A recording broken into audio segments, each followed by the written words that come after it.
It is November the 27th, 1978. San Francisco. A quiet Monday morning.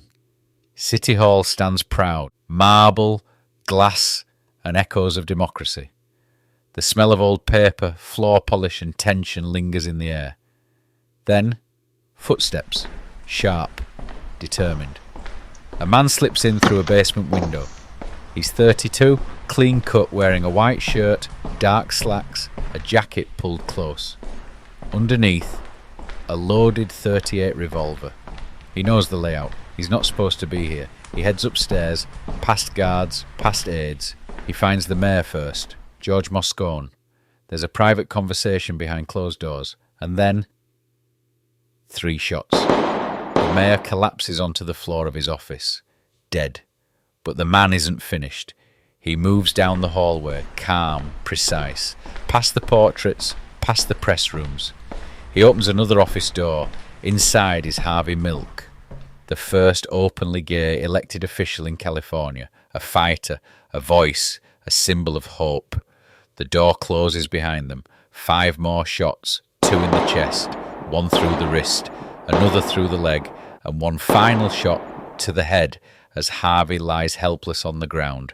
2 men are dead, 2 city leaders murdered in their own offices in the heart of American democracy. But this isn't just a story of death. This is the story of how a man with a megaphone, a camera shop, and an unshakable belief in equality changed the course of civil rights forever.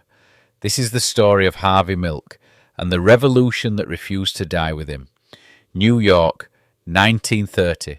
Winter air bites through the streets of Woodmere, a quiet, upper-middle-class town on Long Island. The houses here sit square and proud, trimmed hedges, snow-softened lawns. Behind one corner storefront, just off Broadway Avenue, sits a small family-owned department store, Milk's Dry Goods. Inside, folded shirts and shoes line the shelves, and behind the counter, 2 brothers work side by side, Morris and William Milk. Upstairs, a boy is born, Harvey Bernard Milk, second son of Lithuanian Jewish immigrants, swaddled in soft blankets and tradition. His parents, deeply conservative and quietly ambitious, want stability, respectability. Their world is one of duty, decorum, and staying in line. Harvey is a quiet child, curious eyes, ears always tuned to grown-up conversations. He listens more than he speaks.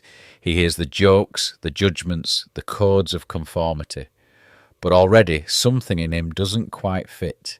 At Hebrew school, he learns discipline. At home, he learns silence. His family isn't overly religious, but their values are tight-knit, proper, and distinctly American. As Harvey grows, he becomes tall, a little awkward, with a nose he'll later call an unfortunate gift from my ancestors. He adores opera, baseball, and politics, but not necessarily in that order. He collects opera records while his classmates trade baseball cards. He follows the radio news like other boys follow box scores. By high school, he's writing for the yearbook and managing the basketball team. Not playing, managing, always watching, always organising. He graduates with the nickname the class clown with a serious streak. Inside, though, Harvey carries a truth he doesn't dare name. Not out loud, not even to himself. He knows he's different. Not just odd, not just eccentric, but different. And in 1940s suburban America, being different isn't a quirk. It's a risk. He buries it, folds it, buttons it down like a well-pressed shirt. At college, New York State College for Teachers in Albany, he studies math. He jokes, he dates girls, he keeps things surface deep. Beneath it all, a quiet storm is brewing. Then comes career. Harvey joins the Navy, officer's uniform, buzz cut, military bearing. He serves aboard a rescue ship, learning order, command, and how to hide in plain sight, to be invisible. The Navy makes him smaller in some ways, sharper in others, but still, the real Harvey remains locked behind a grin and a nod. It will be years before he gives that version of himself permission to disappear, but the seeds are there, in the opera, in the wit, in the restless feeling that he's meant for something more than sales jobs and social camouflage. Harvey Milk isn't out yet, not even close. But the boy in the back of the shop, he's already dreaming of the front of the stage. It's the early 1970s. Most men Harvey's age are settling in. Mortgages, pensions, maybe a quiet boat ride on Sundays. Harvey Milk is in his 40s. He's had a dozen lives already. Teacher, insurance actuary, Wall Street analyst, theatre buff, Navy officer, Barry Goldwater Republican. But none of them ever quite stick. He's lived in New York, tasted Greenwich Village, tried Los Angeles. He's been drifting, watching the world change from the sidelines. Then something shifts. It's 1972 and Harvey arrives in San Francisco.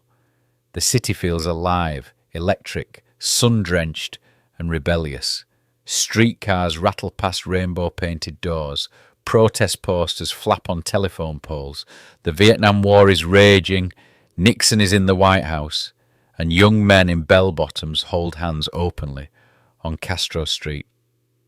For Harvey, it's like walking through a curtain into the rest of his life. He finds a storefront at 575 Castro Street. A little rundown, nothing fancy. He and his partner Scott Smith open Castro Camera. But it's never just a camera shop.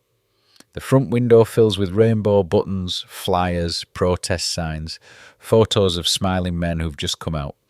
Inside, Harvey helps you with your film, sure, but he's also asking if your landlord raised your rent, if your boss fired you, if your brother still won't speak to you. He becomes the neighbourhood uncle, the witty older guy who knows your name, who remembers your story, who speaks up when you're too scared to. Harvey, in his 40s, balding, glasses sliding down his nose, suddenly becomes the most visible man on Castro Street. And visibility? It matters. Because gay men are still being beaten in the street. Lesbians are still losing their jobs. Parents are disowning their kids. And politicians, nearly all of them, are silent. Harvey can't stay silent anymore. He starts small, handing out leaflets, speaking at rallies, organising boycotts. When a local beer company refuses to support gay rights, Harvey leads a boycott so effective it sends ripples across California. He wears cheap suits, chews on cigars, speaks with the sharp rhythm of a stand-up comic and the moral clarity of a preacher. He talks to butchers, to barbers, to drag queens and librarians, and people listen. Because Harvey isn't trying to look perfect, he's trying to make change. In 1973, he runs for city supervisor. He loses. He runs again in 75, loses again. But every time, the votes grow. People call him the mayor of Castro Street, and they mean it. He tapes a message for his friends just in case. If a bullet should enter my brain, let that bullet destroy every closet door. It's not a slogan, it's a warning, because Harvey Milk is no longer hiding, and he knows the risk. But he also knows this. Sometimes it takes a man who's very old, who's been quiet for far too long, to finally make the loudest noise. San Francisco, late November 1978. The city is cloaked in an uneasy quiet. A cold wind snakes through the streets, rustling fallen leaves painted with the colours of autumn. City Hall, a majestic fortress of marble and power, hums softly with the routine of government. But beneath the polished floors, something darker stirs. Inside a basement window, left unlocked, a figure slips in. He's precise, deliberate. The cold glint of a loaded .38 revolver hidden beneath his jacket. He's 32, dressed in a white shirt and dark slacks, his tie slightly askew, as if hinting at the turmoil within. Upstairs, the mayor works in his office. Just moments before, the air is thick with quiet conversations, the shuffle of paperwork, and distant city sounds.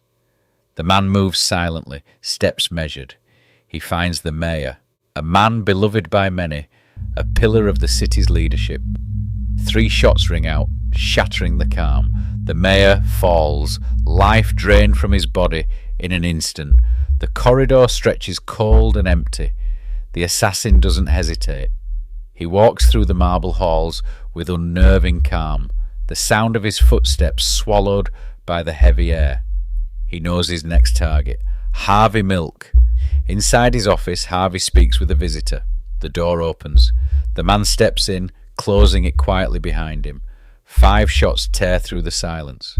Harvey crumples, fighting for breath. The final bullet, a merciless shot to the head, ends it all as he lies on the floor. Outside, the city doesn't yet know, but the news spreads like wildfire. Shock ripples through the community. The Castro, vibrant, alive, defiant, breaks into grief. The murder ignites a fury that spills into the streets. The white night riots erupt, voices rising against injustice and pain. But even in death, Harvey's voice echoes. On tape, he pleads, "If a bullet should enter my brain, let that bullet destroy every closet door." His dream of visibility, of acceptance, refuses to die. And in the shadows of tragedy, a movement is born anew. Harvey Milk's life is cut brutally short. But his story, it blazes on. A wildfire no bullet can snuff out. From the ashes of that cold November day, a movement rises, louder and prouder than ever. Harvey's fight for equality becomes a beacon not just for San Francisco, but for the world. His words, recorded on tape, etched into history, carry a message of courage. If a bullet should enter my brain, let that bullet destroy every closet door, and destroy those doors it does. Across the nation, people inspired by Harvey step out from shadows. They come together, louder and stronger, demanding justice, respect and love. Cities light up with pride parades. Laws change. Hearts open.